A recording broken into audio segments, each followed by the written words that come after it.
Hey, hello, sacred friend. Welcome back. I am Lori Andrus, and welcome to another episode of the Luminary Life Podcast. How are you, my friend? What is unfolding in your world? How has the month of May been showing up for you? What magic is here? What challenges have been present? And how are you nurturing and nourishing you?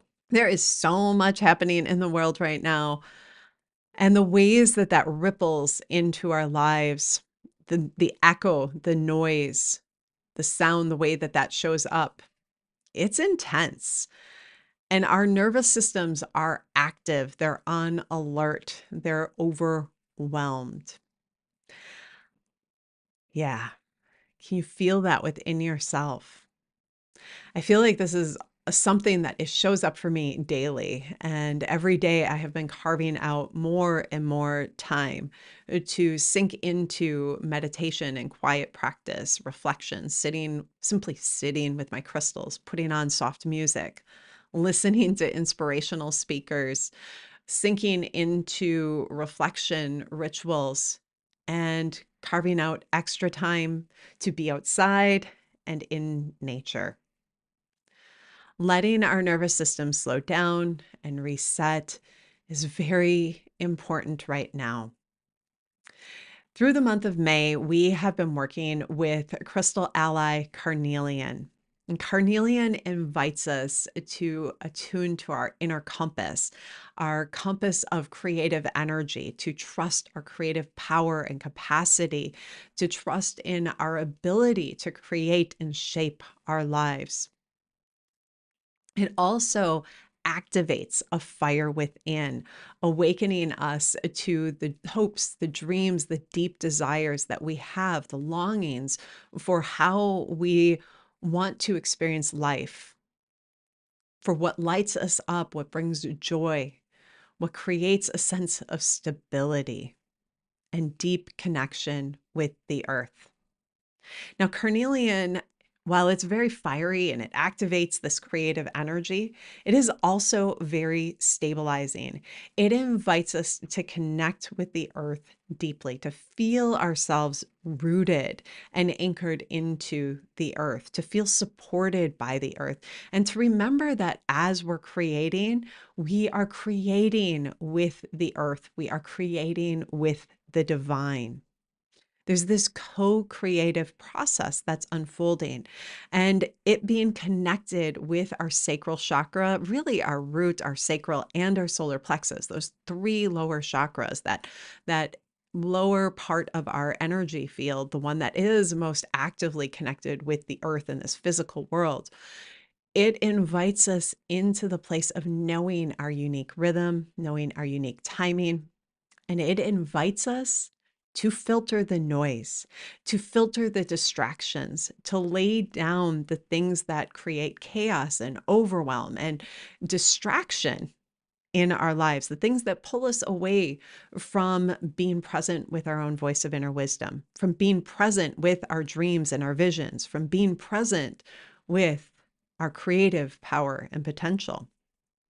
What a great ally, right? And what a great ally for the month of May, this month of spring when everything is coming back to life. Ah, here in the Midwest, we are fully in the spring bloom and things are vibrant and they're like aromatic, and stepping outside is this incredible choir of birds and song happening in the air. And there's also the scent from the flowering trees, and visually it's engaging. The senses are so alive and activated during this time of the year. And I think carnelian is showing up right now is inviting us to remember how important it is to engage our senses in our creative process, in the process of dreaming and imagining and visioning our lives. But I want to really lean into the piece about filtering the noise. That's where I really want our conversation to go today, because this is such a key piece. And it can be really difficult to manifest, to create, to imagine, to dream, to focus our energy, to stay positive when there is so much noise happening in our outer world. So much of this conversation and much of this theme showed up for me when Chris and I made a trip up north and there was no one there. It was silent. It was us on the lake and enjoying the quiet space. We had merlins in the tree feeding their young. We had the chipmunks and the squirrels just waking up. There were loons on the lake. It felt like they were migrating through, and just a whole bunch of them really active on the water. And everything was crisp, it was clear, and it echoed. I want to invite you to just think for a moment about your daily life and think about, like, maybe even in this moment, just tune into what is all happening in the background. Yes, you and I are sitting in conversation right now, and I hope you're enjoying it. This is such a delicious time. But let yourself just pause and take a deep breath and just notice what sounds you hear. And just breathe in as you notice those sounds. It may be very quiet for you right now. Maybe you just hear a soft hum of something in the background. Maybe you hear an electronic something humming. Maybe there's a microwave or the stove, the oven has, something going on. Maybe there is some music playing in the background. Maybe you hear vehicles driving down a highway or down your street. Maybe you hear sirens. Maybe you hear the hum of industry in the distant background. Maybe you hear birds, other animals active. Maybe you hear conversations. What do you hear in this moment? Just notice and let yourself just notice all those little bits, and then come on back and then just love up on yourself and thank yourself for your incredible capacity to filter all of that and stay in your center on a day-to-day basis. Whoa, there's a lot going on. Okay, let's tune in with our next sense, our sense of smell. Just notice, maybe you don't notice anything, maybe you notice lots of things. I have a crazy heightened sense of smell. I always notice something when I walk into a room. What do you notice? What do you notice with your sense of smell? What is there? Great. Now let yourself just imagine you can taste the energy, the air around you, that it has a taste for you. What is that? Awesome. And then imagine there's a texture, something you feel physically within the air. What does that feel like?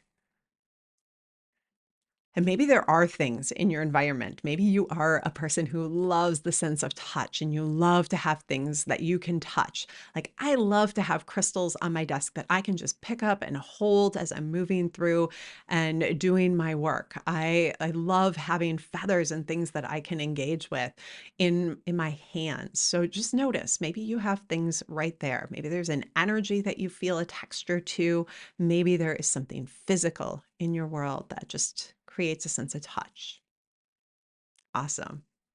Okay, so we did sound, we did touch, we did taste, we did smell. I want to tune into our sense of emotions. Yeah, this is a big one. We don't often talk about this, but I want to invite you to just notice what emotions are present within your body right now.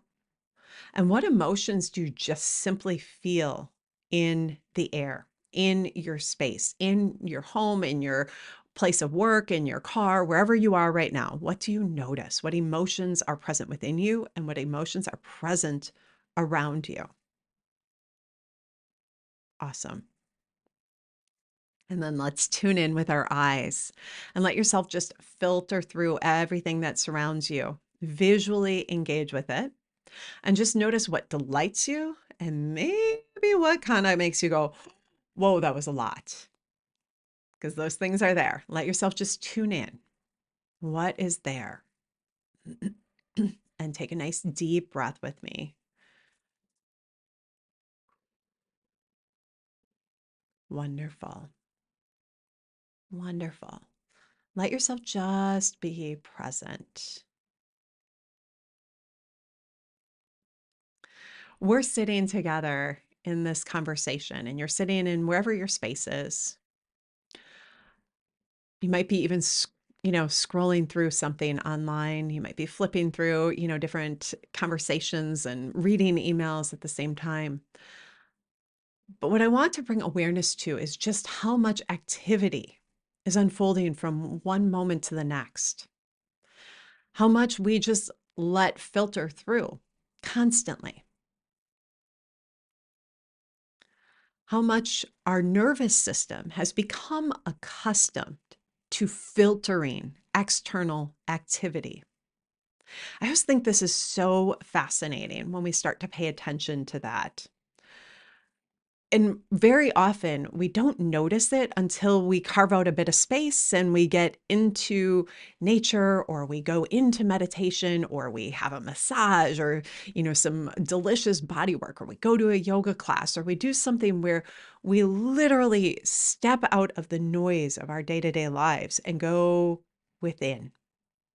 When we have that space to slow down and be present within and listen, those are the moments when our nervous system has time to shake off the overactivity, the overwhelm of energy, the overwhelm of noise. And in that shaking off, it creates space for us to attune to the voice that's within, to attune to our intuition. This was one of the things that Chris and I really noticed and have been noticing in our weekends of getting back up into the woods. It's less of a conscious thing that we do and more of just a natural way of being. We live differently in the woods than we do here in our home. We separate ourselves from our devices just really naturally. We get lost in other projects. We spend time on the trails. We swim. We connect. We sit around the campfire. And those simple slowdowns where we are not tethered to our phones are so incredibly nourishing.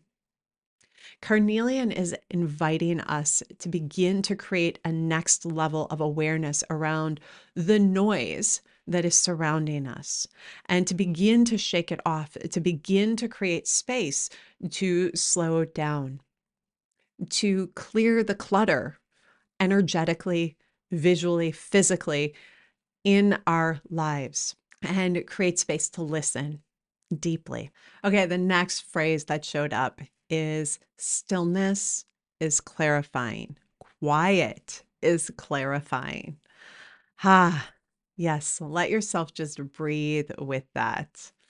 Oh my goodness. Think about the questions that show up in your mind from one day to the next, and how there's a part of you that probably already knows the answer, but then there's a part of you that feels like maybe I just need to ask this question. Maybe I need to ask it of a friend. Maybe I need to ask ChatGPT. Maybe I need to do a quick Google search. Maybe I need to just pop onto social media.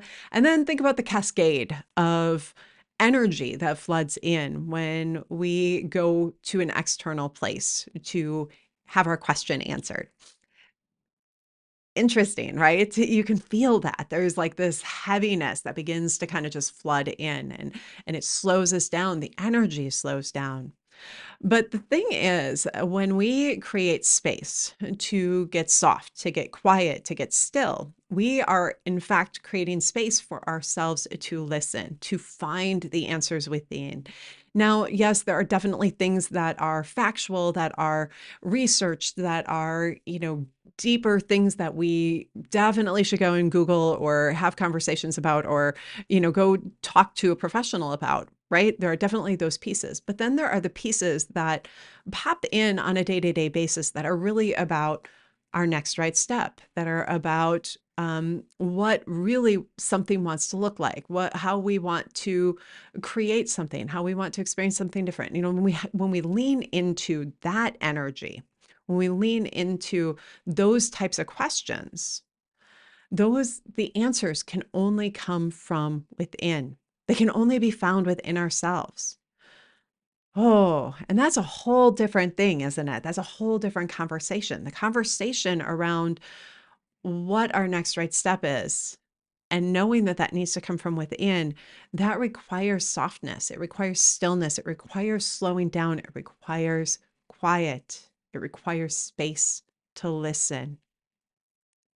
Ah, giving ourselves space to enjoy and lean into quiet, solitude is incredibly clarifying.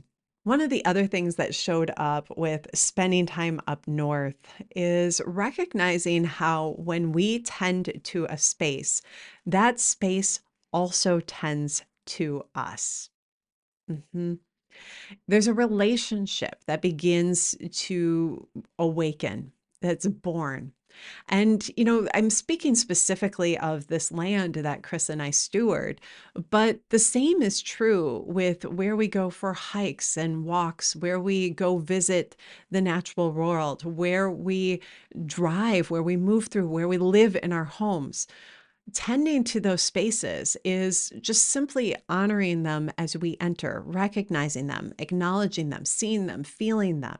It is letting our presence be an offering to the space. It is letting ourselves pick up trash, clear the path as we're walking, clearing the road, letting ourselves just lovingly be present with it from a place of pure enjoyment.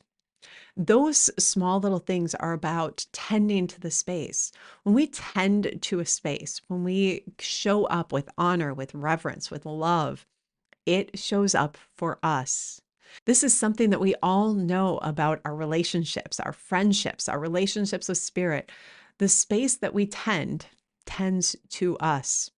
When a space is loved, it reciprocates with love. When a space is like allowed to be like celebrated and it is cared for, it returns that energy of love and celebration and caring for. And that is really beautiful. That is so incredibly supportive as we are leaning into creating space to slow down and be present. And part of that tending is allowing ourselves to listen within, allowing ourselves to attune intuitively to the land, to the space. When Chris and I returned to camp this year, we found that we were the first to walk the road after a long winter. So there were a lot of branches and debris that had just fallen in naturally throughout the winter. So we let ourselves take a day and just clear the road as we walked. We'd pick up branches and offer them back into the woods. We would let ourselves just enjoy the quiet stroll. Ah, that enjoyment for us, that tending to creates space for others to enjoy it in another way and for it to really come to life in its natural way. Isn't that fun? I'm just always in awe. I'm in awe of how relationship with a space it develops and how a space really it offers wisdom and insight and messages and magic and support as we move through our journeys. I find this to be especially important when we think about ceremony and ritual and other sacred practices, especially those places that we go to be nourished, that we desire and long for nourishing experiences, to be received, and that energy is so important to have be reciprocal, to recognize that we are a part of tending to that space. When we nurture a relationship with a space, a sacred place, we are also nurturing our relationship with ourselves. Yeah.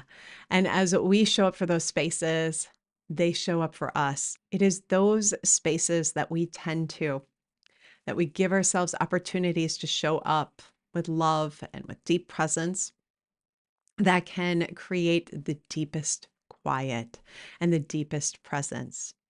So, what really happens when the noise falls away, when we create time and space and opportunities for stillness, for quiet, is that we create space to listen to what is most true within our hearts. And that, my friend, is an incredible gift. So, with that, I want to thank you for joining me today for this episode of the Luminary Life Podcast. And I want to wish you a really beautiful day. And as you move through the end of this month, I want to invite you to get a hold of some carnelian and work with it.